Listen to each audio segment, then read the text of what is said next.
Welcome back. Donald Trump's brash style has endeared him to a solid group of supporters. But can it carry him to the White House? Analysts say he will need to broaden his base beyond that core group to win the general election. And toning down his approach could help him appeal to more voters. Joining me right now is Dr. Ben Carson, a former GOP presidential candidate himself and a Trump supporter. Dr. Carson, good to see you.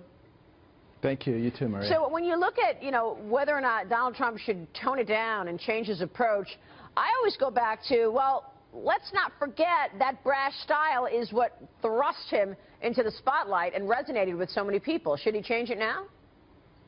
Well, a lot of what people are calling brashness is failure to comply with the standards of political correctness.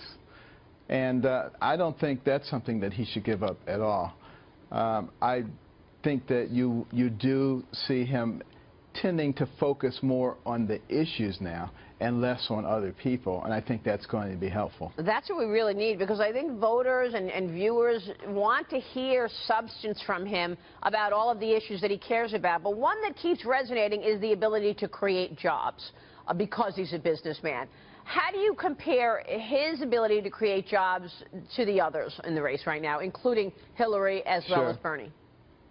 Well, he's had practical, real experience in the world, and he's going to surround himself with people with practical experience as well.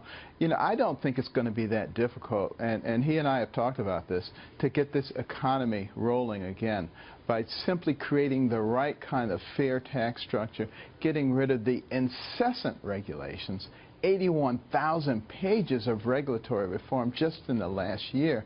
These things are killers when it comes to the job market. So he understands that. He also understands how to create trade deals that are fair. He doesn't necessarily want us to take advantage of everybody, but he doesn't want everybody to be taking advantage of us. And it's something that we just have not been paying attention to in recent years. Which is why he's resonating so much with this core group of people, because that's the way they see it, that he is going to be the tough guy who's actually going to protect America. But there's the will of the people, and then there's something else, right, Dr. Carson? I mean, he keeps saying that the system is rigged, and he keeps talking about the fact that, that you could get the popular vote and not get the delegate count. How do you see it?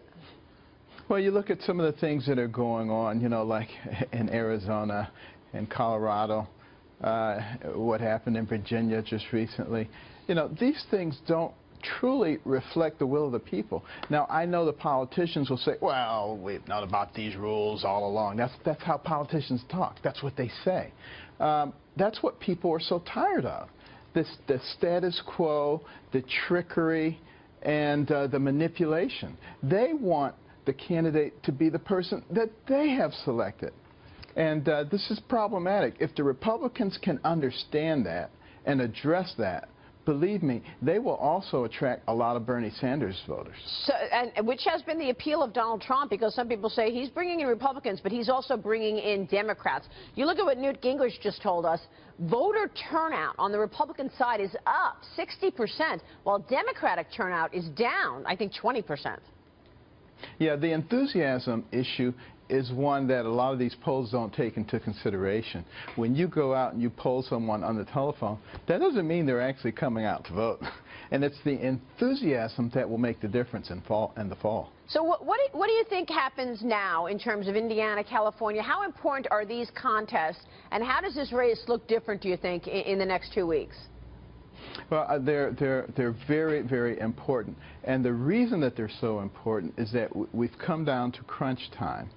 And, our founders, and particularly Thomas Jefferson, had an enormous amount of faith in the American people. Not so much in the politicians and the political class. And they said, ultimately, when we got into a situation like this, where we were at a crossroads in terms of which way the nation was going to go, what kind of people were we going to become, the people themselves would rise up. They would supersede the system. I believe the people in Indiana are probably going to prove that quite effectively. I've been to Indiana many, many times. There are a lot of really solid people there. And I think they're going to figure out what's going on here and the manipulation that's going on here. And, you look at, Bobby Knight and what he represents. And then even Governor Pence, who I think he's a great guy. I love him. But you see how tepid that endorsement was that he did on Friday. That's the kind of endorsement you give when you have your backers twisting your arms saying you got to do this. Wow. Yeah, I mean, because he also had some nice things to say about Trump, actually, even though he was endorsing Ted Cruz. Absolutely. Yeah.